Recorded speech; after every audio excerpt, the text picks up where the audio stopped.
예, 오늘이 을사년 입춘 날입니다. 입춘이라는 것은 봄이 왔다. 입자는 왔다는 얘기입니다. 봄이 왔다. 봄이 왔다는 얘기입니다. 그래서 우리나라는 옛날부터 설이 4개가 있었습니다. 동지가 있고 신정이 있고 구정이 있고 그 다음에 입춘이 있습니다. 봄이 시작되었다. 그래서 동지는 땅이 움직이는 것이고 설날은 하늘이 움직이고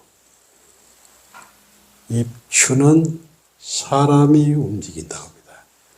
옛날부터 입춘이 오면은 아침에 딱 일어나서 창문을 먼저 엽니다.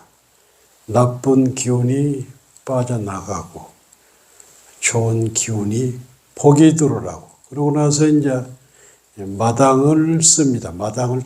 옛날엔 마당을 다 쓸었죠. 그래서 마당을 바깥으로 쓰는 것이 아니라 안으로 쓸죠. 안으로. 바깥으로 마당을 쓰면, 빗자루 쓸면은 복이 달아난다고. 그래서, 그리고 이제 옛날에 이제 보리를 이렇게 많이 심었는데, 눈 속에서 보리를 뽑아보면은, 보리 뿌리가 3개 이상 되면은, 풍년이 들고, 3개가 안 되고 2개나 하나 되면, 흉년이 든다고 했어요.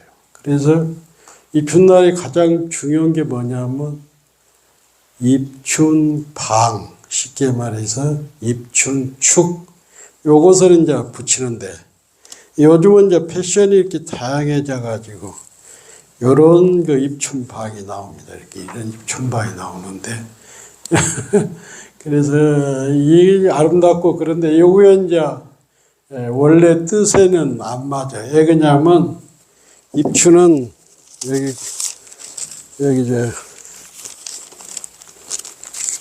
입춘은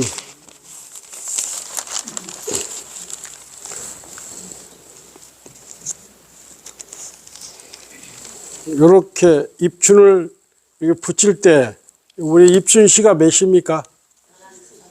예? 입춘시에 붙이는 거예요. 이렇게 해서 요 위에를 딱 붙이고 이렇게 해야 복이 들어오고 행복이 들어온단 말이에요. 그래서 자기 가진 사람이 오른쪽으로 가요. 오른쪽으로. 이거 왼쪽, 이거 보통 모르는 사람들은 입춘에 모든 사람 이렇게 띄워놓고 붙인단 말이에요. 이건 복이 새버린단 말이에요. 그래서 입춘을, 이 방을 붙일 때는 딱 그거 이렇게. 무슨 얘기인지 알겠죠? 그래야 복이 이렇게 들어나. 그래서 입춘 이 대길이라는 것은, 입춘 대길이라는 뜻은 뭐냐면, 입자가 이게, 우리가 해석을 이렇게 하면 돼. 봄이 오니까 대길이라는 것은 큰 행복이, 큰 복이 들어온다는 얘기예요. 그리고, 건양다경도, 건자가, 햇빛이 쫙 들어오니까 경사가 행복이 많이 들어온다. 그래서 입춘대길 거장다경, 봄이 오니까 복이 들어오고 햇빛이 잘 쪼이니까 큰 경사스러운 일이 많다. 이해가 되죠? 그래서 다경도 복을 얘기하는 거고 대길도 복을 얘기한다. 그래서 요즘 이것은 엊그제 이제 이 안동에서 유명한 분이 이렇게 써서 보내왔고, 그리고 요것은 이제 요즘 잘 나가는 보리서른의 무여 스님이 세배로 오면서 가지고 왔는데 아원 스님이 그린 거예요. 그래서 후원해서 좀 나눠줬는데 만일 꼭 필요한 분은 내가 몇 장 가지고 있으니까 저한테 부탁하면 이쁘지 않아요? 이쁘죠? 아원 스님이라고 이분이 그린 건데. 그래서 입춘은 작은 설이라고 할 수가 있죠. 입춘날은 꼭 지켜야 할 것이 몇 가지가 있어. 뭘 지키냐면, 아침에 아까처럼 얘기했지만, 문을 다 열어놓고, 업장이 소멸하고, 좋은 기운이 들어야 하고, 그 다음에 마당을 안으로 쓸어야 하고, 그 다음에 평소 가족이나 부모님이나 친지들에게 편지나 전화나 메시지를 해야 합니다. 그리고 이 서운한 사람들에게, 겨울 동안에 작년에 서운했던 사람들에게도 꼭 사과에 전화나 메시지를 보내는 게 좋고, 그 입춘날은 밥을 혼자 먹으면 안 돼요. 그래서 입춘날은 가족끼리, 친구끼리, 그 다음에 혼자 사는 사람 같으면 유명한 식당 가서 함께 먹어야 해요. 혼자 먹으면은 1년 내 혼자 먹어. 애롭단 말이야. 그래서 혼자뿐이 먹을 수 없는 사람들은 좋은 식당에 가면은 사람들이 있어. 그래서 제일 좋은 것은 뭐냐면 자기가 좀 쏘면 돼. 쏘면. 쏘아서 함께 을사년이 밝았으니까 올해는 행복이 복이 많이 들어오는 해로 자기가 만들어야 해요. 그 다음에 입춘날 이런 거 할 때 돈 쓰면 안 돼. 물건 사면 안 돼. 입춘날 계속 돈이 빠져. 그래서 복을 지려면 입춘날은 물건 사러 가면 안 된단 말이야. 밥 사는 건 좋아. 친구나 친척이나 이웃들에게, 그 다음에 고아원에 양로원에 가서 보시는 건 좋은데 물건 사러 백화점에 가면 안 된단 말이에요. 그리고 그리고 이제 입춘날이 되면은 작은 설이기 때문에 앞으로 1년 동안 어떻게 살아야 할 것인가. 지난번에도 얘기했지만은 하루의 계획은 아침에 세우고, 한 달 계획은 초하루 세우고, 그 다음에 1년 계획은 입춘에 세운단 말이에요. 그래서 올 한 해 불자로서 나는 올 한 해는 집에 가서 1시간씩 참선하고 금강경 읽고, 그리고 절에 법회 때 일요일날, 부문사 때 일요일날 법회가 있잖아요. 법회 참석하지 않고, 작년에는 선방에 방문을 못 드렸는데 올해는 방문을 드려야겠다. 옛말에 그렇잖아요. 선방 문고리만 잡아도 사막도를 면한다. 사막도는 지옥악이 축생인데, 뭐냐면 우리들이 이제 옛날 회장님도 여기 계시는데 대중공양 많이 다녔잖아요. 대중공양 다니다 보면 결국에는 방부를 드리게 됐단 말이에요.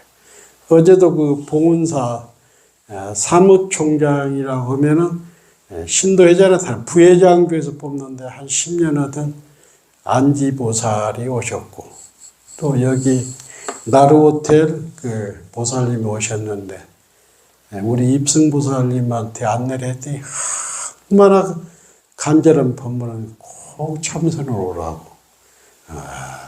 그 사람들이 갈 때 많은 걸 느끼고 왔단 말이에요. 그래, 아무리 돈이 많고 자식이 많아도 만년에는 번뇌망상이 없고 항상 삼매에 들어서 어떤 경계에도 흔들리지 않고, 결국에는 생사에도 흔들리지 않고 자기 공부를 하면서 몸을 바꾸는 것이 가장 만년의 이상적인 삶이라. 우리 보살님들 여기 많이 이렇게 첫방에 계시는 분 있지만 아무나 저렇게 안 쓸 수가 없어요. 그래서 여러분들이 선빵을 방문을 못 드린 분들이 있더라도 내가 그동안 예오를 했으니까 입춘을 기해서 법문 선언에 꼭 방문을 드려가지고 공부를 해야 쓰겠다. 이런 원력을 세우는 게 좋아. 어제 나루호텔 풍롱 보살님도 그러더라고요. 보문사 선방이 너무 이미지가 좋다는 거예요. 바깥으로 보문사가. 오늘 아침에도 어떤 스님이 내 메시지에 이렇게 뭐라고 하냐면 건조한 상도동 메마른 땅에서 보문선언이 숲을 이루고 있다고 이렇게 메시지가 왔어. 그래서 비록 우리가 꼴짜기까지 오기도 힘들고 뭐 옛날 절도 아니고 그렇지만은 이 보문사는 창건주 정진스님의 신신과 원력으로 그 가르침을 따르는 신도들이 밑바탕이 돼서 어려운 시기에 그래도 이렇게 법회도 할 수 있고 또 이렇게 참선도 할 수 있고 기도도 할 수 있고 비록 절은 적지만은 그 절에 눈 밝은 스님과 신도가 살기 때문에 보문사는 살아있는 것입니다. 그제 우리 통화할 때도 선덕 스님이 말씀하셔갖고 창건주이신 정진 스님께 통화를 드렸습니다. 정진 스님의 삶과 가르침이 꽃피우는 보문사는 앞으로도 가나선의 메카로서 또 봉사하고 희생하는 그런 21세기 한국 불교가 추구하는 그런 방향으로 여러분과 함께 입춘에 다짐해 봅니다. 지리산에 가면은 해암 스님께서 공보다 죽어라. 해암 스님께서 늘 청매토굴이라고 가서 공부를 했는데 지금은 이제 해암 스님 돌아가시고 그 상자인 정견 스님이 사는데 해암 스님을 제가 한 10년 가까이 모셨는데 이 법문을 저는 수없이 듣었습니다. 이 청매 서산 스님 제자 중에 청매 인호선사가 있는데 이분은 사명대사와 더불어 서산 스님 상자 중에 굉장히 선교에 느은 분이라. 그래서 공부를 하다가 임진왜란이 일어나자 전쟁에 들어갔죠. 근데 이분의 청매 인호선사의 신무익송이 굉장히 중요해. 그래서 시간이 없지만은 이렇게 간단히 말씀드리겠습니다. 첫째, 자신의 마음을 돌이키지 못하지 않으면은 아무리 경전을 읽어도 소용이 없다. 자신의 마음을 반조해보지 않으면은 많은 어록과 경전을 읽어도 소용이 없고, 그리고 우리의 성품이 공함을 사무치지 못하면은 자선을 아무리 해도 소용이 없다. 그러니까 우리의 성품이라는 것은 진공묘이거든. 우리의 성품은. 참으로 간절하면은 고우면서 이게 지혜가 이렇게 드러납니다.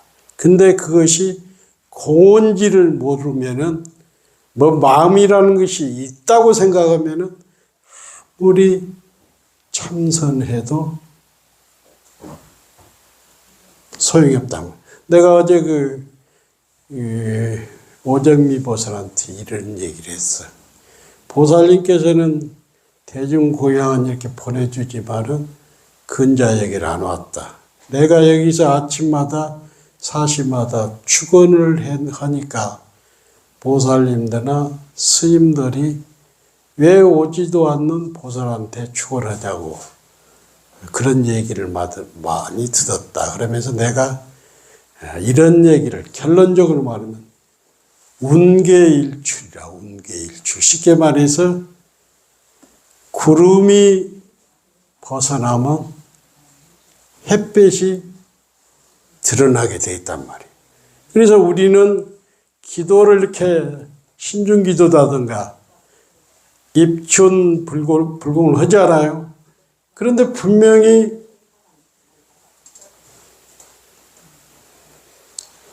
입춘불공 하는데 영험이 있느냐 없느냐 의심을 한단 말이야. 그런데 기도를 해준 사람하고 기도를 안 해준 사람은 분명히 차이가 납니다. 그래서 요즘 발달한 스마트폰이 그렇지 않아요. 손흥민이가 프리미어 리그에서 공을 차는데 그 현장이 스마트폰 화면으로 나오잖아요. 그래서 우리가 여기서 기도를 잘 해주면은 미국이나 해남이나 있는 내 인연들이 이심과 전심으로 마음과 마음이 통해서 그 기도의 가피가 전해진단 말이에요. 그래서 누구를 안 온다고 해서 그 사람을 안 온다고 해서 기도하는 것보다도 나는 그랬지. 단지 보살님이 단지 바빠서 못 오지만은 언젠가는 올 거라. 그래서 보살한테 직접 그래서 스님들 많은 데서 구름이 벗어나면 보살의 망상이 벗어나면은 보문사 부처님을 찾을 것이다. 그래서 여러분이 이것은 알아야 합니다. 기도는 이신전심으로 다 통하게 돼 있어.